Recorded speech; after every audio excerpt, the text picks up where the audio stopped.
खुलुमबाय बेयो बड'लेण्ड इंखं टेलिभिजन दिनै 14 जुन 2021 समबारखालि सानसेनि बरादखौ नोंथांमोननि खाथियाव लाबोदों आं सदानन्द दैमारिया।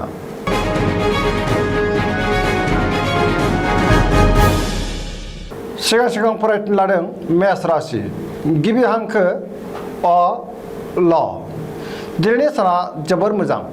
गोसोखौ जोबोर गोजोननाय मोनगोन गोसोआव गोदान साननाय आरो गोदान बोलो फैगोन गोसोआ दिनै जोबोर फुरथिला जागोन गोसोनि बोलोआ बांगोन देहाया मोजाङै थागोन रांखावरियाव जोबोर मोजां बेफार फालांगियावबो जोबोर मोजां मुलाम्फा मोनगोन मावनो लानाय खामानिखौ थि समावनो आरो गोरलैयैनो मावफुंनो हागोन नखराव बिसि फिसायनि गेजेराव अननानै फैगोन बिदा फंबायजों मोजां सोमोन्दो थागोन समाजाव गोबां मान मोनगोन बयनिबो गोसोखौ दिनै जै खालामनो हागोन सेंग्रा सिख्लाफ्रा गोसोनि साननायखौ फोरमायलायनो हागोन गोसोनि साननायफोरा जाफुंगोन गोदान खामानियाव आखाइ होनो हागोन।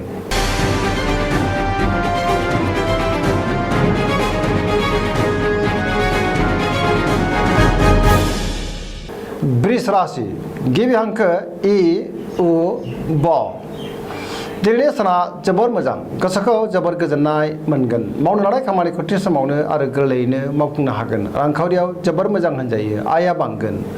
मोननो गोनांथारखौ दिनै मोननो हागोन बेफार फालांगियाव जोबोर मोजां मुलाम्फा मोनगोन नखराव बिसि फिसायनि गेजेराव अनलायनाय फैगोन देहाया दिनै मोजाङै थागोन समाजाव गोबां मान मोनगोन जायखि खामानि मावा मानो दिनै गोरलैयैनो आरो मोजाङैनो मावफुंनो हागोन सेंग्रा सिख्लाफ्रा जोबोर मोजां खौरां मोनगोन गुबुननि अनसायनाय मोनगोन फरायसाफ्रा फरायनायाव गोसो दुंखांगोन आरो मोजां फिथाइ मोननोबो हागोन गोसोआ दिनै जोबोर फुरथिला जागोन आरो मोखाङाव मिनिनाय फैगोन।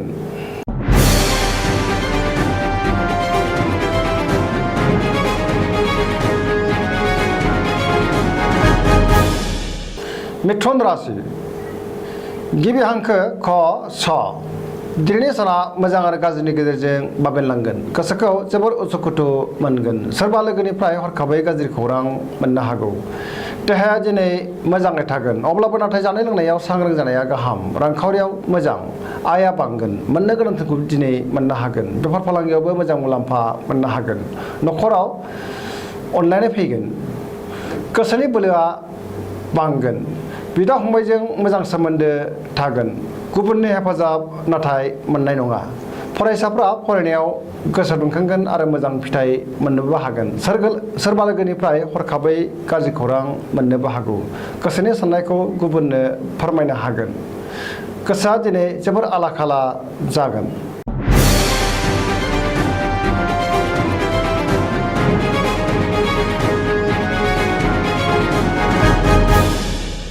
कर्कट राशि गिबि हांखो ड ड ह दिनैनि साना जोबोर मोजां गोसोखौ जोबोर गोजोननाय मोनगोन मावनो लानाय खामानिखौ थि समावनो आरो गोरलैयैनो मावफुंनो हागोन रांखावरियाव जोबोर मोजां होनजायो आयआ बांगोन मोननो गोनांथिखौ दिनै मोननो हागोन बेफार फालांगियाव जोबोर मोजां मुलाम्फा मोनगोन देहाया दिनै मोजाङै थागोन गुबुननि हेफाजाब मोनगोन नखराव बिसि फिसायनि गेजेराव अनलायनाय फैगोन बिदा फंबायनि हेफाजाब मोनगोन फरायसाफ्रा मोजां खौरां मोनगोन गुबुनजों मोजां सोमोन्दो लाखिनो रोंगोन बहाबा दावबायहैनो खाबु मोनगोन आरो मोजाङैनो हान्थिनो हागोन फरायसाफ्रा फरायनायाव गोसो दुंखांगोन आरो मोजां फिथाइ मोनगोन बिमा बिफानि अननाय आरो बोरखौ मोननो हागोन सरासनस्रायै दिनै साना जोबोर मोजां आरो मोजाङैनो बारग'लांगोन।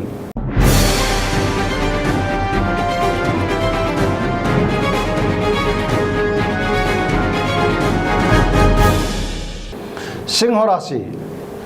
गिबि हांखो म ट दिनैनि साना जोबोर मोजां गोसोखौ जोबोर गोजोननाय मोनगोन मावनो लानाय खामानिखौ थि समावनो आरो गोरलैयैनो मावफुंनो हागोन रांखावरियाव जोबोर मोजां होनजायो आयआ बांगोन गोबां धोन आरजिनो हागोन बेफार फालांगियाव जोबोर मोजां मुलाम्फा मोनगोन नखराव बिसि फिसायनि गेजेराव अननानै फैगोन बिदा फंबायनि हेफाजाब मोनगोन गोसोनि बोलोआ बांगोन गोबां खामानि मावनो गोसो दुंखांगोन गोसोनि साननायफोरा जाफुंगोन समाजाव गोबां मान मोनगोन नखराव बिसि फिसायनि गेजेराव मोजां सोमोन्दो थानायजों लोगोसे गोबां खुसि आरो रंजा बाजा सोमजिगोन धोरोमारि बिथिङाव गोसो दुंखांगोन फरायसाफ्रा फरायनायाव गोसो दुंगोन आरो मोजां फिथाइ मोननोबो हागोन।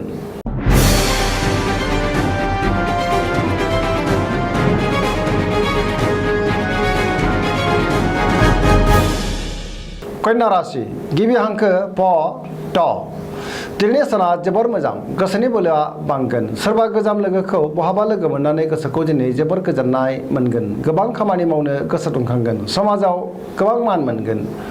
गुबुनजों गोरोबनो रोंगोन मोजां खामानि मावनोबो हागोन गुबुननि थाखाय मोजां खामानि मावनो हागोन गुबुननि गोसोखौ बोनो हागोन सोरबा लोगोनिफ्राय हरखाबै मोजां खौरां फैनो हागौ रांखावरियाव जोबोर मोजां बेफार फालांगियावबो जोबोर मोजां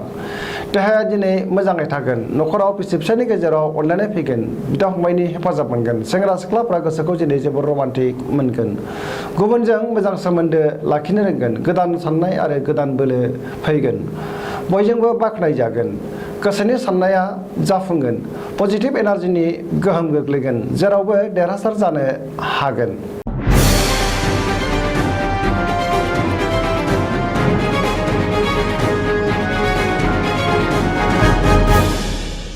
तुला राशि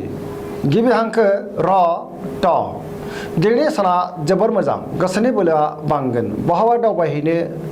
मोननानै गोसोखौ दिनै जोबोर गोजोननाय मोनगोन गोसोनि साननायफोरा जाफुंगोन मावनो लानाय खामानिखौ थि समावनो आरो गोरलैयैनो मावफुंनो हागोन देहाया दिनै मोजाङै थागोन रांखावरियाव मोजां होनजायो नखराव बिसि फिसायनि गेजेराव अनलायनाय फैगोन समाजाव मान मोनगोन बेफार फालांगियाव मोजां मुलाम्फा मोननो हागोन लोगोफोरनि हेफाजाब मोनगोन सोरबा आगुनि लोगोजों बहाबा लोगो मोनज्लायगोन फरायसाफ्रा फरायनायाव गोसो दुंखांगोन आरो मोजां फिथाइ मोननोबो हागोन धोरोमारि बिथिङाव गोसो दुंखांगोन आरो मोजां फिथाइ मोननोबो हागोन सरासनस्रायै दिनै साना जोबोर मोजां आरो मोजाङैनो बारग'लांगोन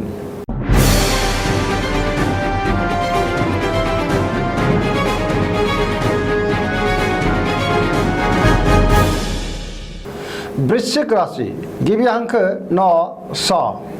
दिनैनि साना जोबोर मोजां गोसोखौ दिनै जोबोर गोजोननाय मोनगोन सोरबा लोगोनिफ्राय मोजां खौरां मोननानै बांसिन गोजोननाय मोनगोन मावनो लानाय खामानिखौ थि समावनो आरो गोरलैयैनो मावफुंनो हागोन गोसोनि साननायफोरा जाफुंगोन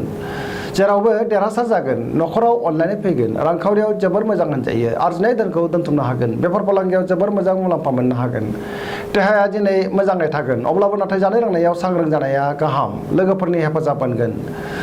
गोसोआ दिनै जोबोर रमान्टिक जागोन बिमा बिफानि अननाय आरो बोर मोनगोन जायखि खामानियाव आखाइ होआ मानो मोनफ्रोमबो खामानिखौनो मोजाङै मावफुंनो हागोन बयनिबो अननाय आरो अनसायनाय मोनगोन फरायसाफ्रा फरायनायाव गोसो दुंखांगोन आरो मोजां फिथाइ मोनगोन गोसोनि साननाय आरो हास्थायनायफ्रा मोगथाङाव जाफुंगोन मोखाङाव मिनिनाय फैगोन आरो मोखाङा गोजों जागोन सरासनस्रायै दिनै साना जोबोर मोजां आरो मोजाङैनो बारग'लांगोन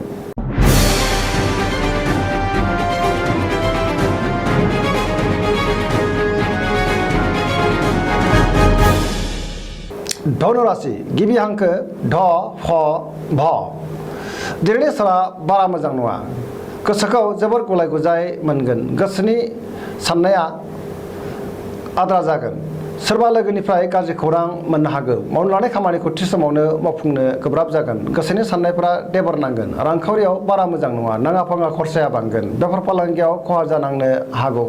समाजाव मान मोनगोन देहाया दिनै बारा मोजां थानाय नङा जानाय लोंनायाव सांग्रां जानाया गाहाम गोबां रोखोमनि देहायारि जेंनायाव गोग्लैनांगोन नखराव अनलायनाय फैगोन धोरोमारि बिथिङाव गोसो दुंखांगोन सोरबा आंगो लोगोआनो लाजि फोनांनो नाजागोन सांग्रां जानाया गाहाम लाइमोनफोरनि गोसोआ दिनै जोबोर आला खाला जागोन फरायसाफ्रा फरायनायाव गोसो दुंखांगोन आरो मोजां फिथाइ मोननोबो हागोन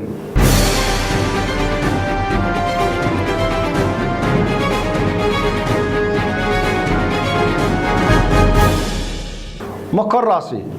गिबि हांखो ख ज दिनैनि साना बारा मोजां नङा गोसोखौ दिनै जोबोर आला खाला मोनगोन गोजोननि आंखाल जागोन देहाया दिनै बारा मोजां थानाय नङा जानाय लोंनायाव सांग्रां जानाया गाहाम रांखावरियाव बारा मोजां नङा होनजायो मोननो गोनांखौ दिनै मोननो गोब्राब जागोन बेफार फालांगियावबो बारा मोजां नङा नखराव अनलायनाय फैगोन गोसोनि बोलोआ अदेबानि लोरबां जागोन समाजाव मान मोनगोन सोरबा लोगोनिफ्राय हरखाबै गाज्रि खौरां फैगोन सिगांनि बबेबा जाथायखौ गोसोखांनानै दिनै गोसोखौ जोबोर बोदोर आरो उसाव बादाव मोनगोन गोसोनि बोलोआ लोरबां जागोन बहाबा लामा हान्थियोब्ला सांग्रां जानाया गाहाम जाब्रबथायनि आसा दङ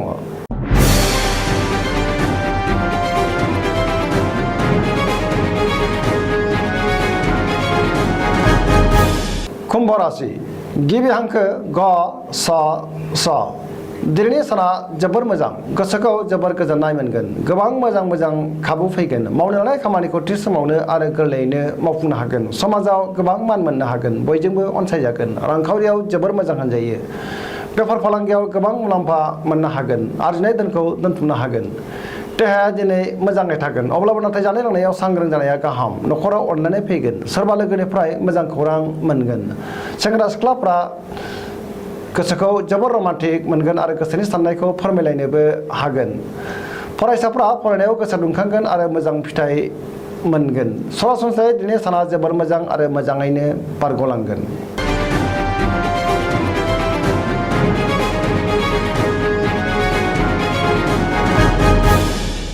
मीन राशि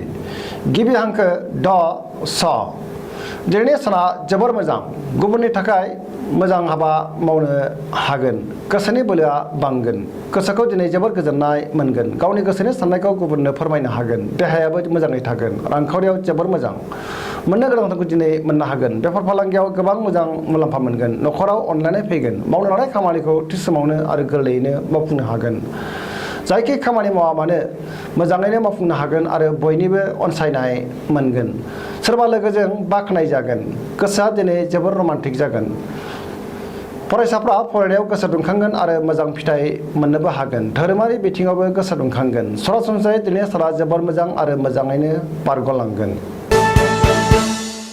दिनैनि राशि फरायनाया एसेनोसै जोबनायाव बेखौनो खावलायो जाहाथे नोंथांमोना सानफ्रामबो जोंनि बे बड'लेण्ड इंखं टेलिभिजनखौ नायबाय थायो आरो साबस्क्राइब खालामो एसेनोसै गोजोन्थों